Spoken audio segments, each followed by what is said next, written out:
Hello, welcome to Scrapbooking and Craft. Today we've got our second week of our collab using our Halloween chipboard and using them in different ways. There's a great bunch of Aussie ladies, so once you finish watching my video, please go and watch all their videos and see how our chipboard can be used in so many different ways. I'm so excited to see what they're doing. So I'm just decorating some chipboard today. That first piece of chipboard, I've just left it raw, so I haven't added any ink or paint, and I just took some black ink with a spiderweb stamp and stamped over it, and now I'm just coating it with some clear embossing powder. I do like to keep my clear embossing powder in a big container like the Chinese takeaway food container, because it's just easy with the chipboard. You can hold it and spoon it on like you just seen. So just drying, I'm not drying that, I usually dry with my heat tool, just setting the heat embossing powder so it goes from white to clear. And while it is hot, you can add a second layer if you're wanting to do a really glossy layer, or if you've missed spots as well. So as you can see, the more powder's stuck on, and then I can heat it up as well, and it all mushes in together, which is really cool. I was so impressed with our first week of collabs from what the ladies come up with. I was just so inspired. I can't wait to copy a few of their ideas. Just adding another layer of ink and embossing, because I did want it to be quite a shiny piece. The ink pad I'm using is a clear embossing folder. Oh, sorry, clear embossing pad. Got embossing folder on the brain. Clear embossing pad. My pad has got quite a bit dirty, but it is still really good to use.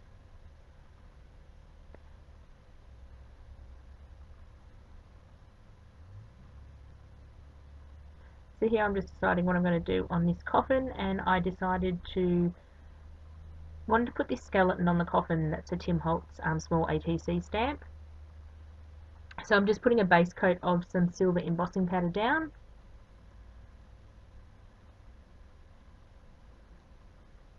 And then I'm going to stamp the stamp on top. I'm real good at voiceovering tonight. Oh, I can't get my words out. Chipboard is so versatile. You can do so many things with it to give it some colour or some texture. So I end up doing 2 layers of the embossing powder. This is silver embossing powder, and I keep that in a little jar. I don't have a large amount of it, so I can't put in a large container, unfortunately. So just wanting to get a good base coat. The chipboard takes the embossing powder really well because it's quite sturdy and it's easy to build up the layers. So I stamp on the image. It didn't work as well. I should have used my StazOn ink pad instead of my Tim Holtz one.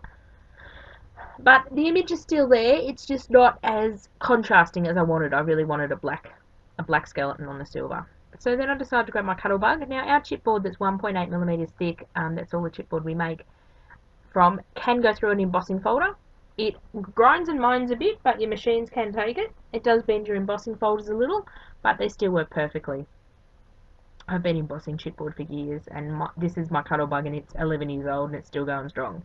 So just embossing a few through circles and through a swirly embossing folder, just to give them a bit more texture and a bit more interest when I go to add some inks and things to them. So as you can see, I'm putting multiple shapes through.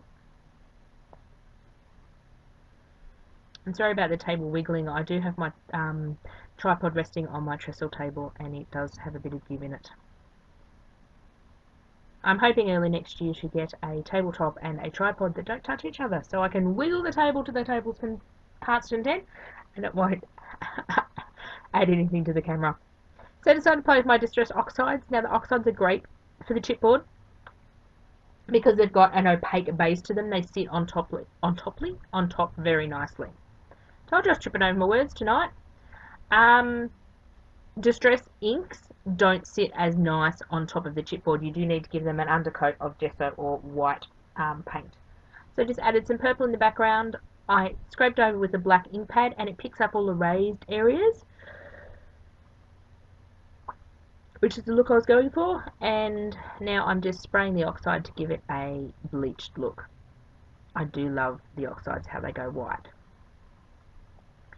So when you're embossing with when you've put it through the embossing folder and got texture on it and want to put it into an embossing ink pad, you just need to give it an extra press because you've got the raised surface and the dinted surface.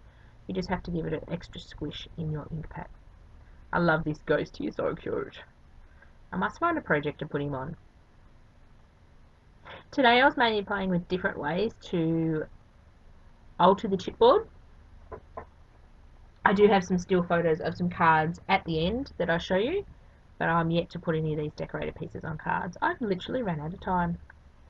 The orange wasn't looking so well on the little coffin, so I decided to go around the outside in, or over the top in black. You can sort of see the orange, but the black is a bit more prominent. I find light colours in either distress inks or oxides, I find really hard to work with. So it's giving that a bit of spray because I do like it when you do oxidize it. So again, putting a clear coat of embossing powder over this one. I have loved the different effects I've got. So let me know down below if you tried them or if you've got any more good ideas on how to dress up chipboard. I'd love to hear about them. Or if you've used any of our chipboard and you're not in our collab, I would love to see what you've made as well. So I've got links to all the collab ladies below. I've also got links to